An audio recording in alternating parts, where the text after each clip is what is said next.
Bonjour et bienvenue dans ce 21e numéro dans lequel je vais exposer un contenu là aussi très intéressant. En tant que défenseur de la nature et de la planète, je ne pouvais pas ne pas t'exprimer comment nos forêts dans le monde sont massacrées et partent en fumée. Au 21e siècle, l'essentiel des surfaces forestières qui disparaissent à la surface du globe sont dues aux activités humaines. Elles sont dues à l'appétence financière, mais aussi aux incendies dont les causes sont liées à la sécheresse et aux canicules de plus en plus cuisantes. Aujourd'hui, à l'échelle mondiale, c'est 80% de la déforestation qui est convertie en terres agricoles. Et ces nouvelles terres-là sont dédiées à des cultures très lucratives.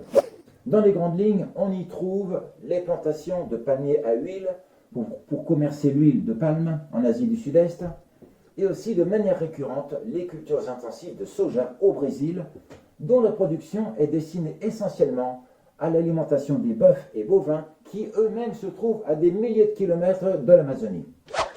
Mais intéressons-nous à cette huile de palme que l'on trouve dans beaucoup d'aliments transformés et qui nous intoxique l'organisme, et avec laquelle on fait aussi de l'agrocarburant. C'est majoritairement en Indonésie, en Malaisie et en Thaïlande qu'on a déboisé ou brûlé des régions entières de forêt pour replanter à la place 26 millions d'hectares d'une seule espèce d'arbre, le fameux palmier à huile rouge, ce qui produit tout de même la bagatelle de 90% de la production mondiale d'huile de palme. C'est merveilleux le progrès, n'est-ce pas? Et tant pis pour le patrimoine forestier primaire qui est parti en fumée. Et tant pis encore pour les animaux qui périssent dans les flammes de ces incendies. Et puis tant pis aussi pour l'anéantissement de l'écosystème dans cette région du monde.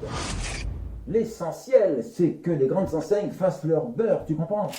Et que les chefs d'entreprise de ces grosses boîtes s'enrichissent encore plus. Le reste, on s'en fout.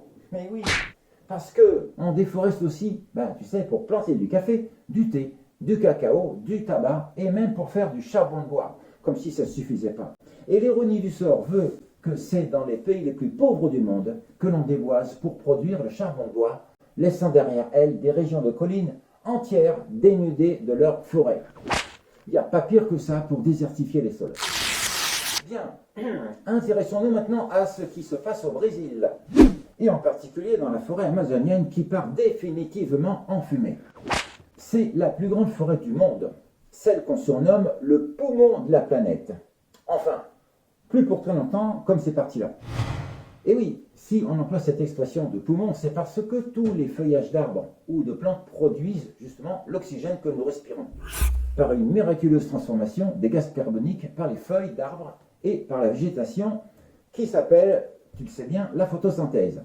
Mais voilà un premier inconvénient majeur.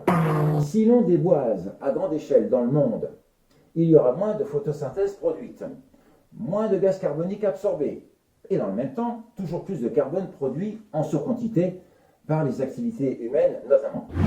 Mais de tout cela, les gouvernements brésiliens qui se sont succédés s'en indiffèrent et s'en contrefoutent parce que la seule chose qui compte pour eux, c'est le développement économique, car c'est la pluie de dollars qui remplit les caisses. Voilà ce qui les intéresse. Ce n'est donc pas le devenir de la forêt qui est leur souci, non.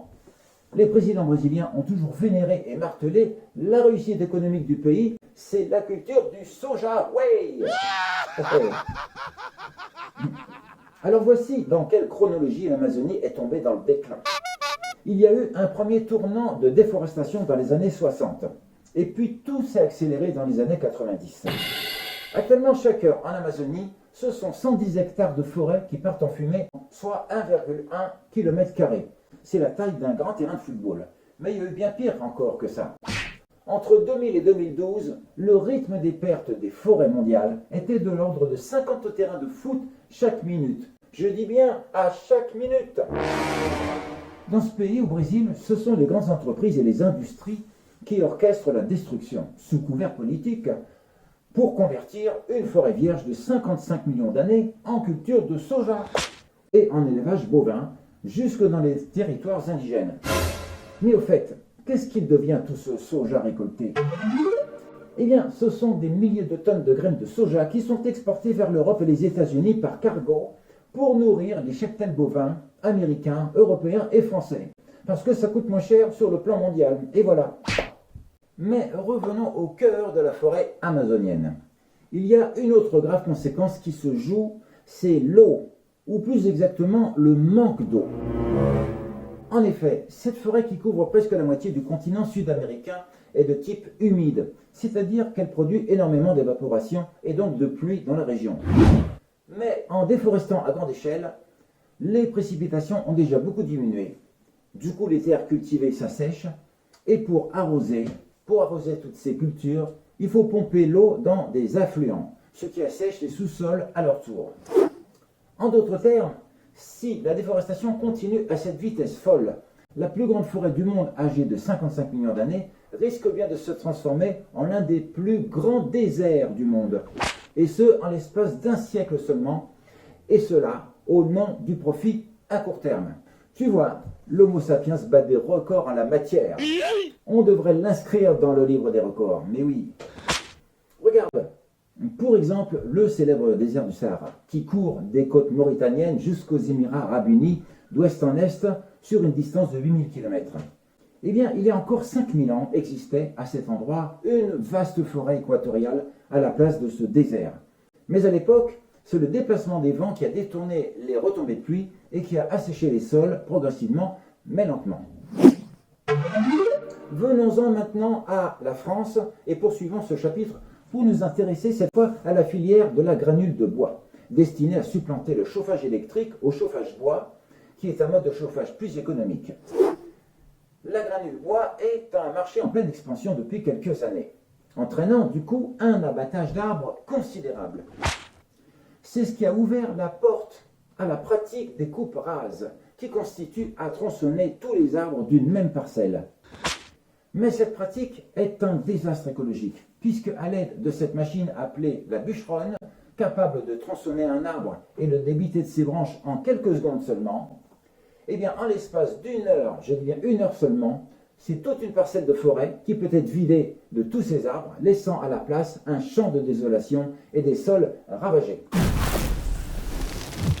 S'il y avait une vraie volonté d'éviter ça, on pourrait organiser par exemple la récupération de bois rejetés en déchetterie ou de grumes inutilisées dans le commerce pour réduire drastiquement les effets dévastateurs des coupes rases ou bien trouver d'autres solutions, pourquoi pas. Il y a un autre fléau qui menace les forêts, ce sont les incendies. Je dirais même les méga-incendies. En effet, depuis ces 10 dernières années, on constate ce nouveau phénomène, notamment dans l'Ouest américain jusqu'en Colombie-Britannique, mais aussi en Russie, en Grèce, en France, au Portugal. Bref, des incendies qui embrassent des régions entières et qui sont dus aux canicules de plus en plus brûlantes. Et de fait, à des végétations toujours plus sèches. Tous ces incendies de forêt contribuent à menacer l'écosystème et la vie qu'il y avait avant ou encore actuellement. Et certains sont tellement gigantesques qu'ils sont incontrôlables. Parfois même le feu est déclenché par des insouciants qui jettent des mégots ou des bouteilles en verre dans la végétation. Mais les pyromènes font encore bien mieux que ça. Ils le font exprès. Bref, vu avec du recul, que ce soit par le biais des coupes rases ou des incendies, la destruction des forêts, c'est la fin de la vie. Et pourquoi je dis ça ? Parce qu'une population végétale, c'est un écosystème composé de terre, de plantes, d'arbres, de photosynthèse, d'oxygène, mais aussi d'une population d'animaux, d'oiseaux, d'insectes, dont la forêt est leur habitat. Sans compter que la forêt est une précieuse ressource d'eau. Et en effet, il ne faut pas oublier non plus que quand la forêt disparaît, c'est l'eau par évaporation qui disparaît aussi. Et c'est la garantie d'une sécheresse locale assurée. Nous aussi, les humains, nous sommes au même rang de la menace d'extinction que les animaux et les végétaux. Merci d'y penser. On se retrouve, si tu le veux bien, sur la prochaine vidéo avec les conséquences du réchauffement climatique. Et à très bientôt. Ciao.